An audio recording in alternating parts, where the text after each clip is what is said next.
Okay, so literally, in spite of the fact that yesterday wound up being a better day than I was expecting. I mean, I'll be honest, outside of watching The Masked Singer, I really wasn't expecting much. Like, the only really bad thing that happened, and this really is my low, just partly because I can't really think of anything else, is, no kidding, like, it's so funny.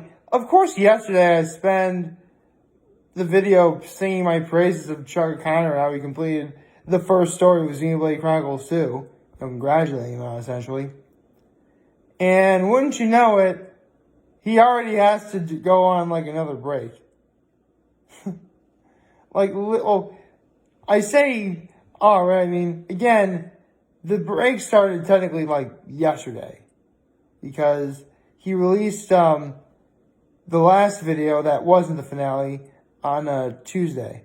In case you're wondering, the video after the finale was just like, lore about the game. Stuff like development, story writing, how the second Xenoblade Chronicles game ties to the first one, stuff like that. And that video was like 38 minutes long. And he says the next video he's working on, which is partly why he's on a break right now, is also going to take a long time to do. Also because he just really hasn't found time to make videos. I mean, he makes YouTube videos for a living, makes, Let's Plays, but at the same time, he has other commitments too.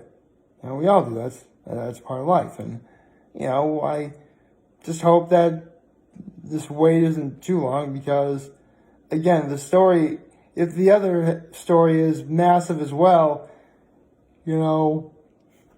it's likely that we'll be in Xenoblade Chronicles 2 until like the end of 2021. I'm not kidding. That could quite possibly be the case.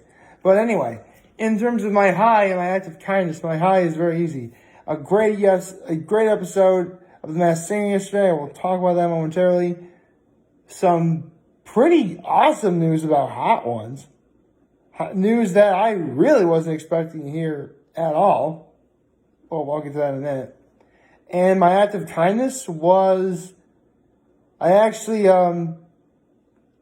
volunteered to pick something up for my mom to give to someone today. I'm going to be doing that, a little bit later, but yeah, I said I was going to do it, and I am going to be doing it. Honestly, you really couldn't ask for much more. So, good morning. Happy Thursday, everyone. We are already at Thursday. This is the second to last Thursday before... Actually, this is the second to last Thursday in the month of May. I was going to say the second to last Thursday before Memorial Day weekend, but no. Next Thursday will be the last Thursday in May. My goodness, we've come so far this year. Honestly, it only feels like yesterday we got to like May the 4th. This went by really fast. So, alright, let's get into The Masked Singer, which, holy cow, I was not expecting this episode to be the way it was. Because, I'll get to that certain person in a minute, but, yesterday was the semifinals, or the Final Four. It consisted of the Yeti, the Black Swan, the Chameleon, and the Piglet. And needless to say, when it comes to giving good performances, you couldn't have asked for a better set of finalists and a better set of songs to listen to. I mean, the Yeti started off with Celebration by Kool and the Gang. Celebrate good times, come on. That song. To be perfectly honest, the first time I heard that song was like from Muppets in Space. I was a huge Muppets fan back in the day, I'm sorry. Anyway, Black Swan sang Tequila by Dan and Shay. The Chameleon did Oh Boy by Cameron featuring Jules Santana. Sorry. Trying to look up the information. And the Piglet sang Bruises by Louis Capaldi. And all 4 performances were great. But then we get to the elephant in the room, or should I say the chicken in the room, or actually, Cloodle-Doo is a guy, so the rooster in the room, and that is Cloodle-Doo. Now, if you haven't been watching The Masked Singer this season, and you don't know who Cloodle-Doo is, he's basically another person who's in a costume. And in a way, he's sort of been not straight up antagonizing the panel or the audience, but more like, I have these clues. I wonder what I'll say about this in particular person. Like that sort of, sort of Saturday morning cartoon like sort of vibe, which I liked. I mean, I thought Cloodle-Doo was cool. It was a fresh, new element to an otherwise already great series. Especially when you consider the fact that Cloodle-Doo got unmasked last night. Yep. He actually came out to, he sang a song and everything. If anything, you could consider him the 5th and final wild card, when you think about it. He wound up singing Return of the Mac by Mark Maron. And just for laughs, he unmasked himself. Now, considering that a season ago, Jenny McCarthy Wahlberg won the Golden Ear Award. Basically, of all 4 judges, she was the one who guessed the most people right. It was nothing short of hilarious when Cloodle-Doo revealed himself as Donnie Wahlberg, a.k.a. Jenny's husband. Winner of the Golden Ear cannot recognize their own husband's singing voice. That right there is just hilarious. Truly, truly hilarious. And great. Now, obviously, Donnie Wahlberg came up with reasons why. He wanted to be part of the show. He really likes the show. And obviously to see his wife, which, come on, that's just a beautiful thing. I don't care what anyone says. But here's the thing. Yes, I grew up in the 90s, but yeah, I was little in the 90s. Like, I was born December 28th, 1989. Like, the early years of the 90s are years that are completely blank to me. Maybe a memory here or there. I don't know. So, I had no idea just how big, the Wahlberg family were. Marky Mark and the Funky Bunch and stuff like that. I had, no idea. It's great to sort of learn about this stuff now. Plus, the Wahlbergs are a very successful family all in all. And they're definitely not they're not like the sort of Hiltons or like the Jenners where they're famous for being famous. Or the Kardashians, you know what I mean? They're good people. And that's awesome. But now we get to the real meat and potatoes of this episode, which was who wanted getting a match at the end. Because remember, it's still the semifinals. 4 contestants still sang. Plus they're showing the finale next week. So, yeah, unmasking someone would probably be a good idea, right? And it wound up being the Yeti. Which, I'm not going to lie, even though Yeti was a wild card, I kind of thought that he would have won it all. Not that I was picking favorites or anything. It's just, here's the thing.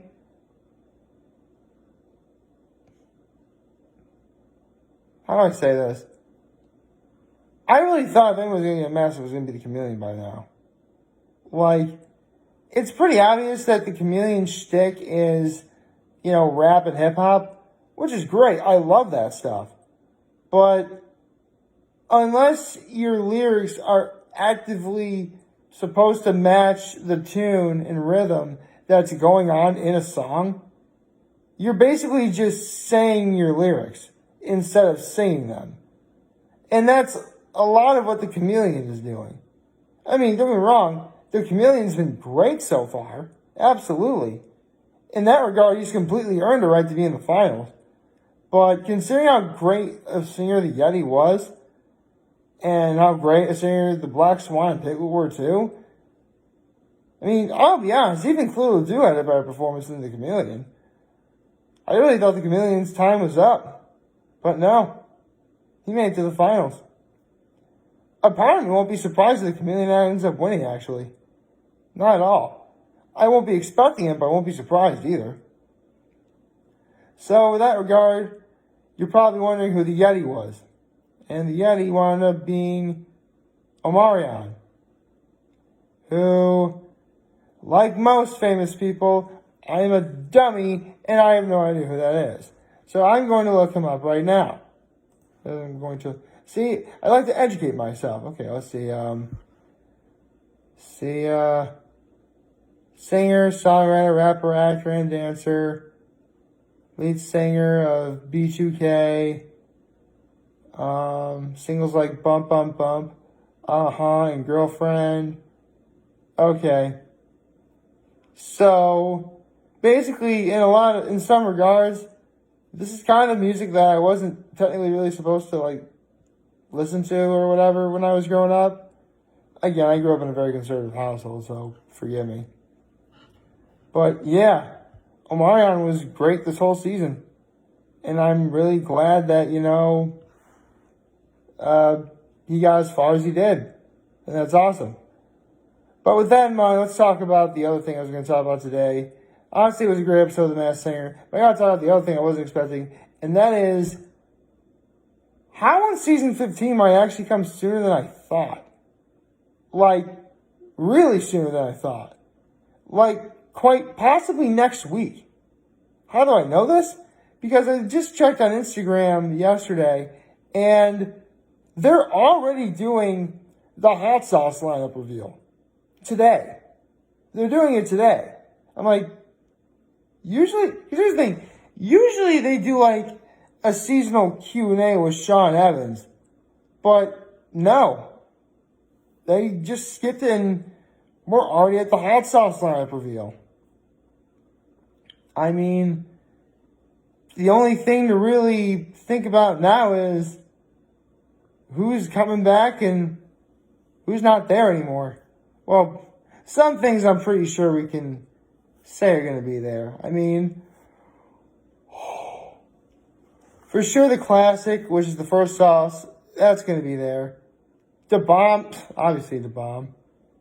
Pretty sure a lot. Firstly, I think the world, for lack of a better analogy, the world will explode if the bomb isn't in the lineup. The Last Dab Apollo, of course, that's going to be in there.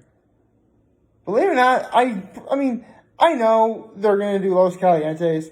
I'm positive they will. But I was looking up on Instagram too, and they came up with the Los Calientes barbacoa flavor, which sort of leads you to believe that, because here's the thing, lots of different hot sauces, or lots of different brands of hot sauces have, different flavors. To put this in perspective, Frank's has a sriracha. Yeah, it does. Frank's actually makes its own sriracha. To be perfectly honest, I'm used to using the sriracha from, a squeeze bottle with a rooster on it. But I think Frank's sriracha was the very first sriracha I ever had, and I liked it. And, I've been a fan of hot sauce ever since. This was years before hot ones existed, by the way. All in all, I should also say, Frank's also has there's a honey garlic and a sort of sweet chili. There's different heat levels and stuff. Not really sure if Los Calientes does that too with stuff like barbacoa, but maybe. I definitely need to sort of check out what's going on this season. Although, it would be kind of cool if, right after First We Feast revealed Hot Ones Barbacoa, that's going to be, or First We Feast, first few feast and heat revealed how Los Calientes Barbacoa they feature in this season. It would be pretty apropos. We are getting ready for summer, after all. Even though summer is a month away. Is, give or take a couple days, summer is a month away. Like, I'm not even kidding. I can't believe we're already here. You know, it honestly just feels like yesterday we started spring. But no. We're near the end of it. And it's only going to get closer and closer from here on out. I mean, the weather is already great. You know, definitely looking forward to that. And, you know, Tony and Mark is doing part 5 of I think he's doing another episode of it. I think. Maybe. Let me look that up. But anyway, yeah. So, I don't know. I'm looking forward very much to this. I'm looking very much forward to this weekend. Can't wait. Like, favorite, share, the subscribe button, follow me, social platforms, if you're using YouTube. I'm very humble in this video. For all you guys watching, don't forget, hopefully have a wonderful, wonderful Thursday. Remember, you guys want to talk, show us, be here to learn here. Always have your back. Take care and make good choices. See ya.